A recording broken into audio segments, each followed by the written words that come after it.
Hello lovely students and welcome back to English with Lucy. Today we are going to tackle the topic of phrasal verbs. I have had so many requests for a phrasal verbs lesson. If you're not already familiar, a phrasal verb consists of a verb and a particle, which is usually a preposition or a couple of prepositions. And very frequently, when you add this preposition or particle onto the verb, it changes the meaning of the verb, making it incredibly confusing for people who are learning English as a foreign language. I have some good news and some bad news. I'll start with the bad news. You just have to learn them. There's no other way around it. You have to learn phrasal verbs. There's no quick fix, not yet. Maybe someone will invent one day. So that was the bad news. However, I have 3 pieces of good news for you. The first piece of good news is this video. In today's video, I am going to teach you well over 50 phrasal verbs with examples and explanations. The second piece of good news is that I don't just have a free PDF for you today. I have a free ebook containing all of the PDFs that we're going to learn in today's video and some extra exercises. That's for free. I'm not sure how long I'm going to keep this here, so if I were you, I would download it now. And the third piece of good news is possibly the most exciting. This news is really going to benefit the super motivated and engaged students who really want to take their language skills to the next level. I am running another phrasal verbs challenge. My challenges are pretty legendary amongst my students. Many of them come back time and time again. And for the first time, we're doing one on phrasal verbs and it's going to be incredible, I promise you. This challenge is a 30-day course. It is a huge motivational push. You work hard for 30 days and you have lifetime results. This 30-day phrasal verbs challenge starts on the 1st of March, so make sure you sign up before then. Every day for 30 days, you will receive a little story text from me, each containing 6 to 10 phrasal verbs. The important thing is they are phrasal verbs in context. You also get a daily video from me where I read through the text so you can focus on improving your listening skills and your pronunciation. I discuss all of the meanings of the phrasal verbs and where they're used and give examples. Each day, after you've read through the text and you've viewed your daily video lesson from me, you can take the daily exercise questions. We do 20 exercise questions per day. They are multiple choice and they are so effective for practicing what you've learnt and checking your understanding.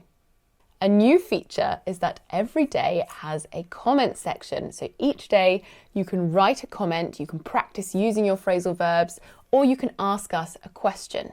We started this in the last challenge and it has been amazing. We have such a lovely community of students and you can learn so much from other people's questions.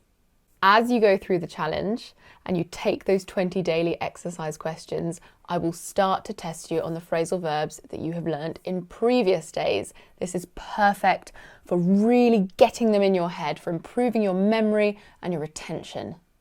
In 1 month, you will learn over 230 phrasal verbs.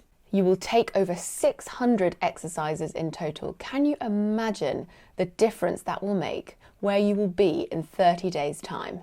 A month push for lifetime results. 30 videos, 30 lessons, 600 exercise questions. And the best part of all is that you have lifetime access. So you take it in the 30 days, but then after that, you can go back at any time, retake the quizzes, rewatch the videos. Remember, this challenge starts on the 1st of March, so make sure you sign up before then. For pricing and enrollment, just click on the link in the description box. In the past few months, we have run a collocations challenge and an idioms challenge, and the students have absolutely loved it. The feedback has been amazing. I'm hoping that lots of them will join the phrasal verbs challenge too, and I really hope to see you there. Right, let's get started with the phrasal verbs video.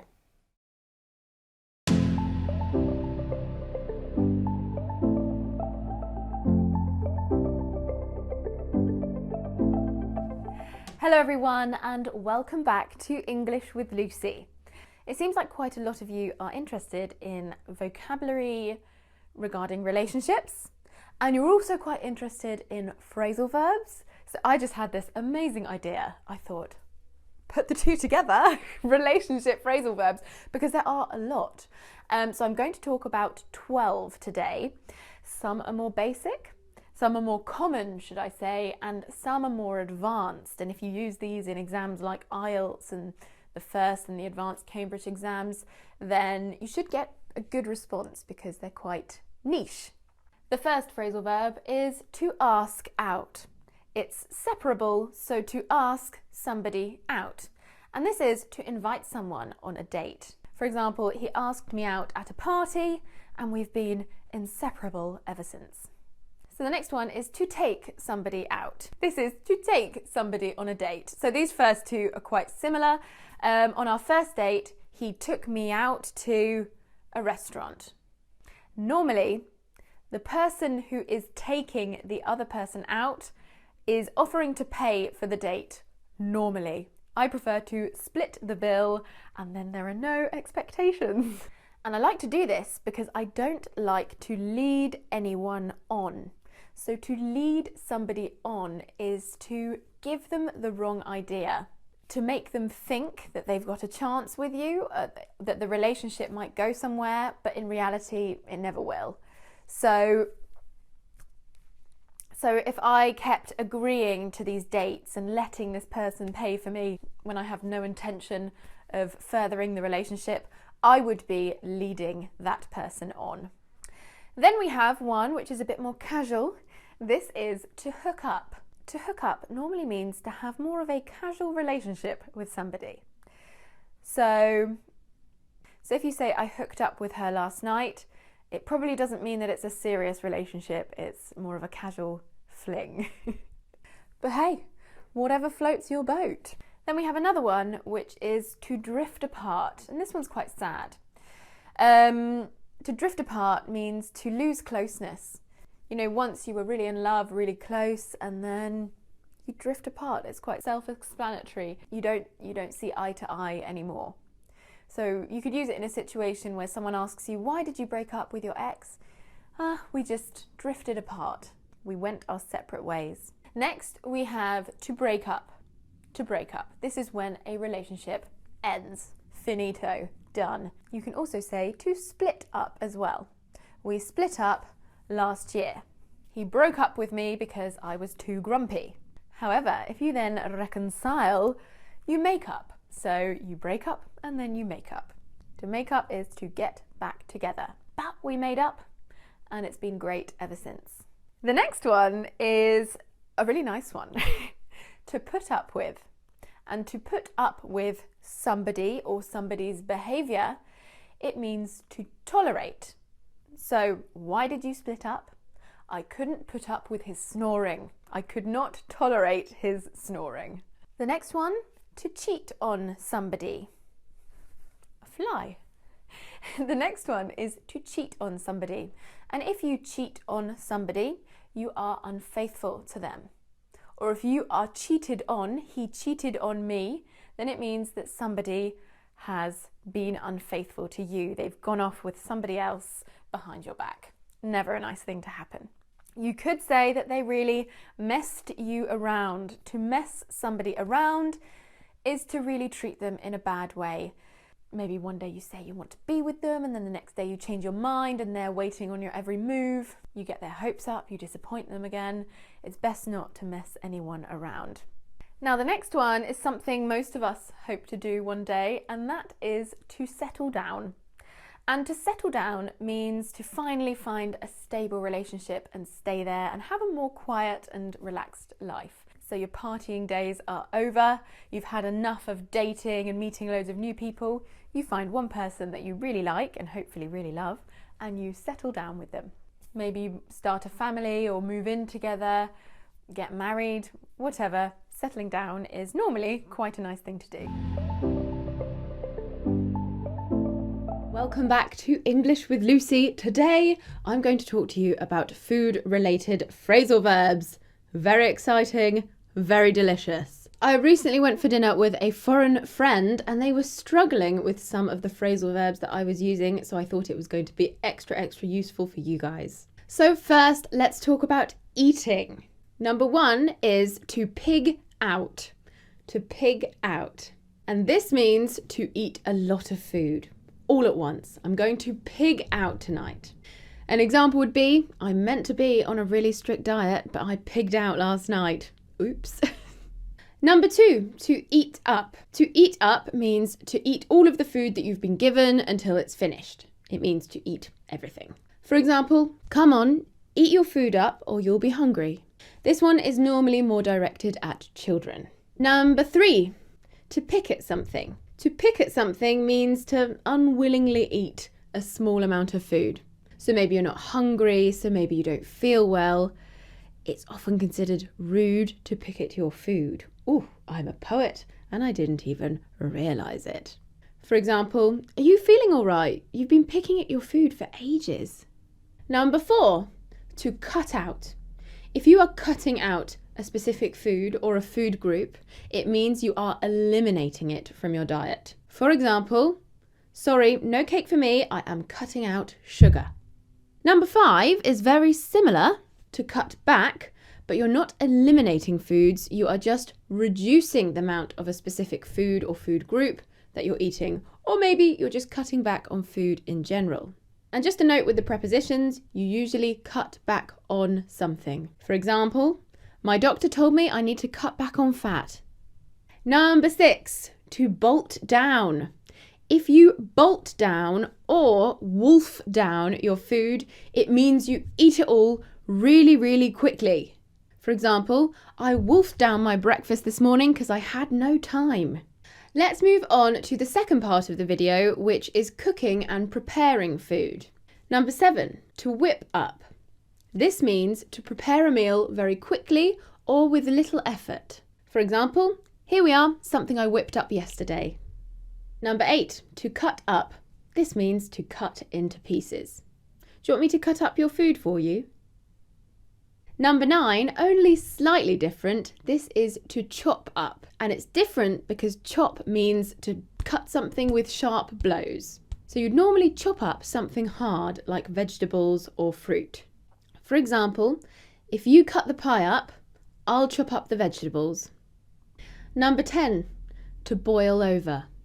This means to cause liquid to overflow during boiling. For example, can you run and get the peas? I think they're boiling over. Number 11, to warm up. This just means to heat. For example, do you want me to warm up your dinner for you when you get home? And the last one, number 12, to fry up. And this just means to cook something by frying. It means to fry. You'll find that we often add up to words to make a phrasal verb. It often makes something more childish. Right, your homework, because yes, there is homework in online free English lessons on YouTube, of course.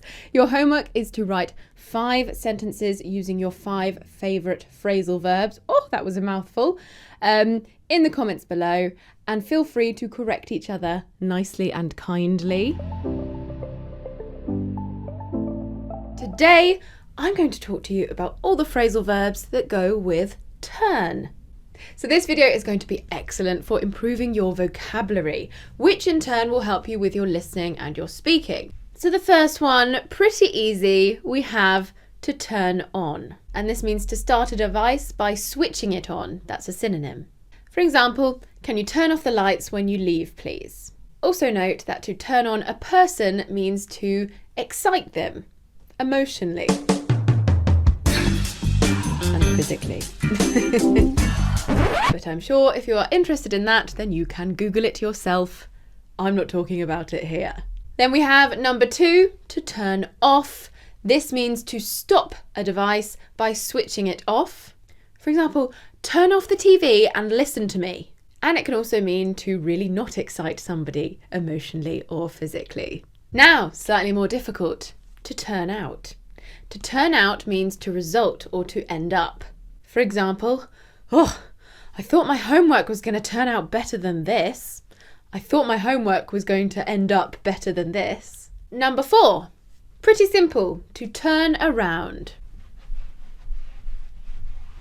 I almost fell over. To turn around means to rotate, to physically rotate something. For example, turn around, you've left the label in your jacket. A situation can also turn around. You can also turn back, and this is to return to a previous state of being. For example, once you move out, there's no turning back. You cannot return to living with me. Once you move out, you can't turn back. We also have to turn against, and to turn against means to oppose, often suddenly. So someone who was your friend might turn against you and become your enemy. For example, we were great friends and then she turned against me and started gossiping about me. Then we have to turn in, and this means to submit something or to give something. For example, I want you all to turn in your homework on Monday morning. Next, we have to turn down, and this means to refuse, decline, or reject something. For example, I asked him out, but he turned me down. He rejected me. We also have to turn into, and this means to transform into something. For example, she clicked her fingers and he turned into a frog. Finally, we have to turn up, and this means to appear suddenly or to attend an event. For example, oh, look who just turned up. And this means, oh, look who just appeared. Or look who is attending the event. Right, that's it for today's lesson. I hope you learned something and I hope you enjoyed it. Please give me some recommendations for more phrasal verb videos that you would like to see. I'd love to do lots of work on phrasal verbs, as I'm noticing a lot of errors in the comments. Your homework for today is to pick 3 phrasal verbs that you saw in this video and write funny sentences in the comments section. Let's see if you can make me laugh. It's not very hard. Today I have got 25 stunningly beautiful advanced phrasal verbs for you. These phrasal verbs are going to help you expand and build your vocabulary. I've chosen them because they have beautiful meanings, or they sound beautiful, or they might just be really fun to say. Number 1 is to crow about something. To crow about something. This means to brag about something or to boast excessively about something. For example, I wish Amanda would stop crowing about her promotion. I wanted that position. Number 2 is to fawn over. To fawn over something. We're going with the animal theme to begin with. This means to flatter someone excessively. To be too over the top with them, give them too many compliments. For example, stop fawning over my grandmother, you are embarrassing me. Number 3 is to bounce something off someone. To bounce off, to bounce something off. You'll notice that the something can go between bounce and off, the verb and the preposition. This is because it's a separable phrasal verb, and I've highlighted which ones are separable in the list. To bounce something off someone means to talk about something, usually an idea, in order to receive feedback or opinions. This is a common business term more than anything else. For example, I'd like to take you out for lunch and bounce a few ideas off you. We're in the final stages of planning a big campaign. Number 4 is another separable one. It's to mull something over. To mull over. This means to think deeply and seriously about something, to really consider something. For example, I can't decide which university to choose. I'm going to spend the weekend mulling over my options. Number 5, I love this one. This is to plod along. To plod along. Now, the verb to plod means to walk laboriously or heavily. To plod along means to progress. It doesn't necessarily mean to walk. To progress at a slow but steady rate. For example, Sheila is still plodding along with her latest attempt at a romance novel. She's taking it very slowly, but making steady progress. Number 6 is to keep something up. To keep something up. This means to continue or maintain a course of action. This is often used as a motivational phrase. Keep it up. Keep up the good work. Maintain your course of good action. For example, she's been working so hard on her course. I hope she can keep it up. Number 7 is to figure something out. To figure something out. This means to solve or discover the source of a problem. For example, I just need to figure out why my hot tap is cold and my cold tap is hot. This is a problem. This has happened to me in the past. Number 8 is to see something or somebody off. To see something off. This has 2 meanings that we're going to discuss. The first meaning relates more to somebody. To see somebody off, it means to go to the place that somebody is leaving from in order to say goodbye to them. For example, I'll come to the port to see you all off on the cruise ship. The next meaning works well with both someone and something. It means to defeat someone or something, or to deal with them effectively so that they can do no more harm or damage. For example, oh, don't worry about my horrible aunt coming to my wedding. I'll see her off. I'll deal with her and get rid of her. It can be used in slang. It's often used to talk about alcoholic drinks or bad substances, or maybe a naughty dessert or unhealthy food. Something that's seen as a treat. And it basically means to finish it, but we're kind of implying to defeat it because it's such a bad thing. For example, would you like me to help you see off that last bottle of wine? Number 9 is to bash something in. To bash something in. This means to strike and dent or damage something. For example, your stray cricket ball bashed in my Mini Cooper. It's not true, but it did happen to my mum. She once parked her car next to a cricket pitch only for 5 minutes and it was bashed in when we returned to it. Number 10 is to call something off. To call something off. This means to cancel an event or an agreement. For example, if I behave badly enough, William might have to call off the wedding.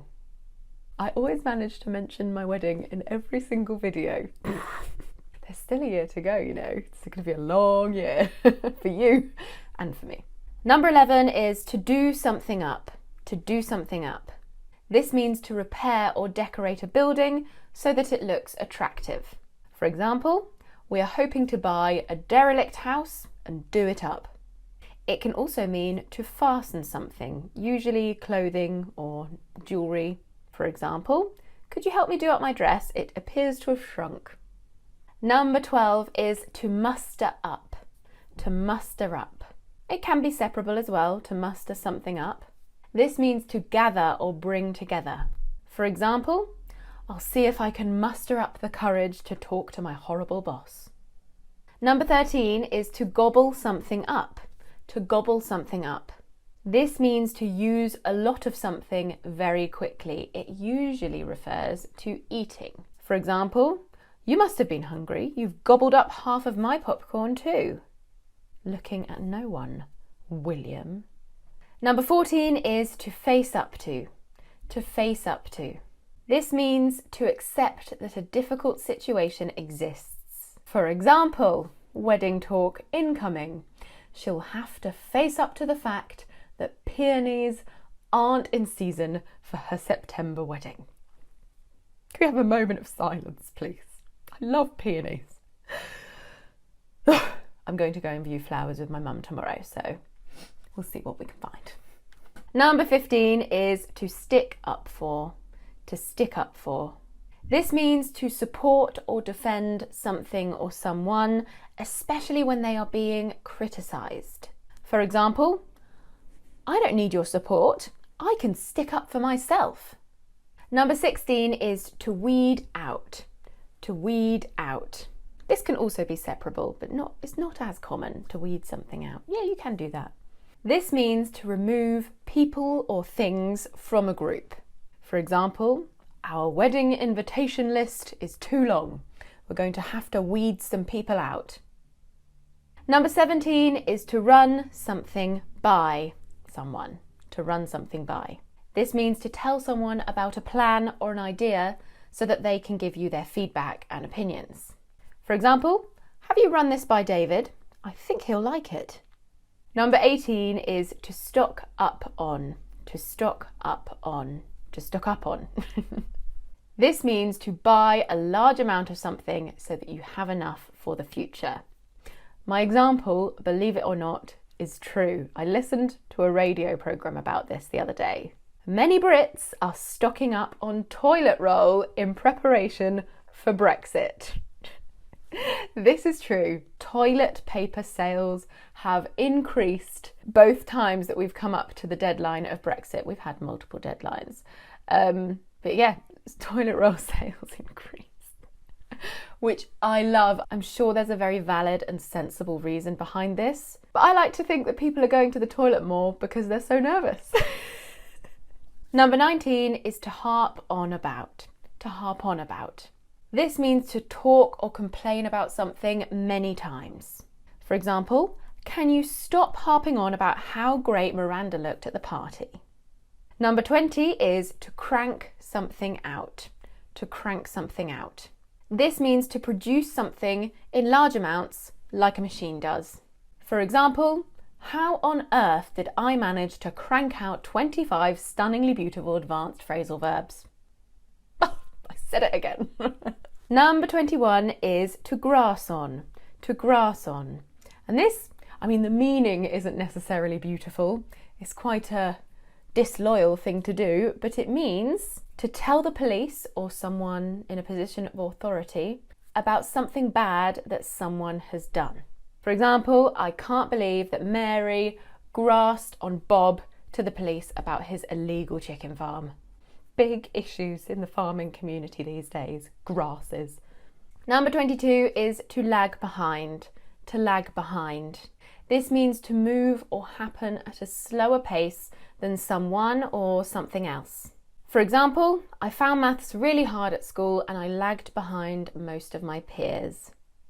Number 23 is to build someone or something up. To build something up. This means to talk about something or someone in a very positive way so that people are impressed with it or them. For example, they've built her up to be something that she really isn't. We can also build up someone's hopes. This means to make someone think that something good is going to happen when it probably isn't. For example, I don't want to build up his hopes if she isn't coming back. Number 24 is to ask after. To ask after. This one is quite simple to understand. It means to ask about someone normally. Can be something sometimes. For example, everyone was asking after you at the party. I just thought I'd include it because I think it's nice when someone asks after you. And it's also something we use a lot. But you might think, why are you saying after instead of about? We just like to complicate things in English. And the last stunningly beautiful advanced phrasal verb, number 25, is to jot down. To jot something down. This means to write or note down very quickly and briefly. For example, I highly suggest you jot down these 25 stunningly beautiful advanced phrasal verbs. Yes! Right, that's it for today's lesson. Your homework. As if you think I would forget about that. There's always someone in the class who reminds the teacher that there's homework when they've forgotten. I used to be that person. Your homework is to write 5 stunningly beautiful advanced phrases with 5 of these stunningly beautiful advanced phrasal verbs. Go, go, go. Right, that is it for today's lesson. Don't forget to connect with me on all of my social media. I've got my Facebook, I've got my Instagram, my personal one, Lucy, my English page, English with Lucy. I've also got my website, englishwithlucy.co.uk, and on there I have got an awesome interactive pronunciation tool. So you can click on the phonemes and hear me say those phonemes and say words that contain those phonemes. It's awesome. Finally, you can check out my personal channel, Lucy Bella, where we vlog our lives here in the English countryside, and all of the vlogs are fully subtitled so you can use them for vocabulary practice and to improve your listening skills. I will see you soon for another lesson. Bye!